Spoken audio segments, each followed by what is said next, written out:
আসসালামু আলাইকুম রহমতুল্লাহ বরকাতু। আমি অ্যাডভোকেট মোহাম্মদ শওকত এরশাদ।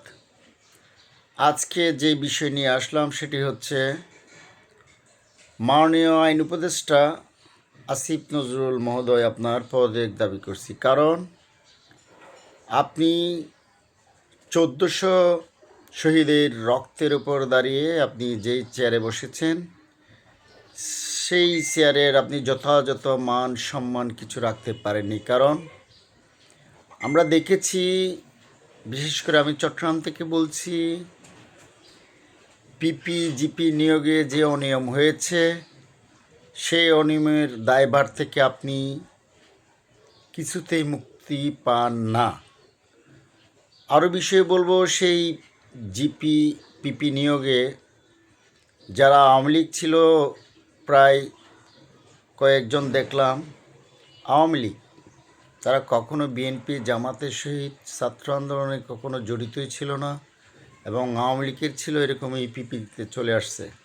আরও একটি বিষয় বলবো, এই যারা পিপি জিপিতে আছেন এই পিপিরা কি করছেন, তারা অধিকাংশ সুবিধাভোগী হয়ে টাকার বিনিময়ে আওয়ামী লীগের বড় বড় চিহ্নিতদেরকে জামিন করাচ্ছেন এবং আরও দেখা যাচ্ছে তারা থানা পর্যায়ে বিভিন্ন জায়গায় বিএনপি এবং সাধারণ লোক গ্রেপ্তার হলে তাদেরকে আওয়ামী লীগের ট্যাগ দিয়ে তাদের জামিন বিরোধিতা করছেন।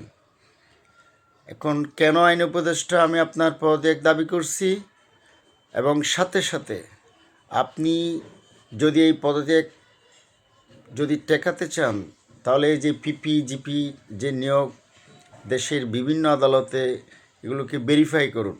সম্প্রতি গত 21 তারিখ চট্টগ্রামের একটি জামিন শুনানিতে আমি সম্পৃক্ত থাকা অবস্থায়, উপস্থিত থাকা অবস্থায় আমি জামিন চেয়েছি একজন বিএনপি কর্মীর, চন্দনাইশ বাড়ি তার, মোহাম্মদ মুরাদ উদ্দিন, পিতা বুরহান উদ্দিন।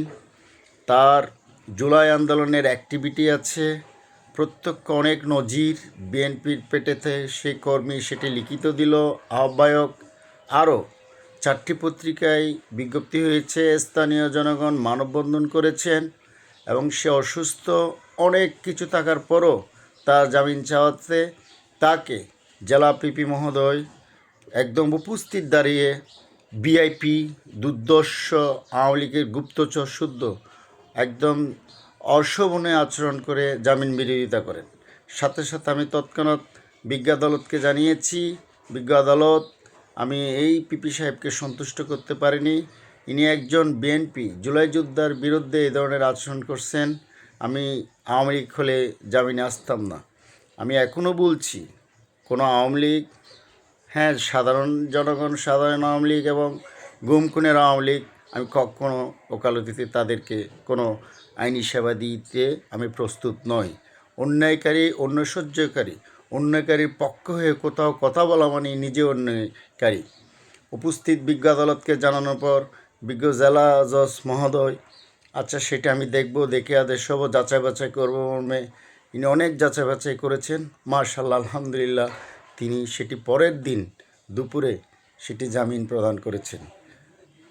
জেলা পিপি অনেক বাধা দিয়েছেন, অনেক অনেক অনেক ওপেন কোর্টে একদম এইভাবে করে মানে একদম অশোভন আচরণ করে উনি ভিআইপি বলছেন যে আমি আসামি জামিন চেয়েছি, সে একজন মাত্র 16,000-17,000 টাকার বেতনের চাকরি করে একজন সাধারণ মানুষ এবং সে প্রত্যক্ষ জুলাই যোদ্ধা। 4টি পত্রিকায় তার অলরেডি রিপোর্ট করেছেন, রিপোর্ট আছেন, স্থানীয় জনগণ, বিএনপি তথা সাধারণ মানুষ তার কী করেছেন। তাহলে আপনারা এই পিপি মহোদয় আপনারা এখানে কেন বসেছেন? আপনারা বসেছেন আওয়ামী লীগ জামিন করাতে, বিএনপি বাধা দিতে এবং সাধারণ মানুষকে বাধা দিতে। আমি তীব্র নিন্দা জানাচ্ছি। আমি এই মুহূর্তে ভিডিও বার্তা থেকে আইন উপদেষ্টা এবং চট্টগ্রাম জেলা পিপি মহোদয়ের পদত্যাগ দাবি করছি। সালামু আলাইকুম ওয়া রাহমাতুল্লাহি ওয়া বারাকাতুহু।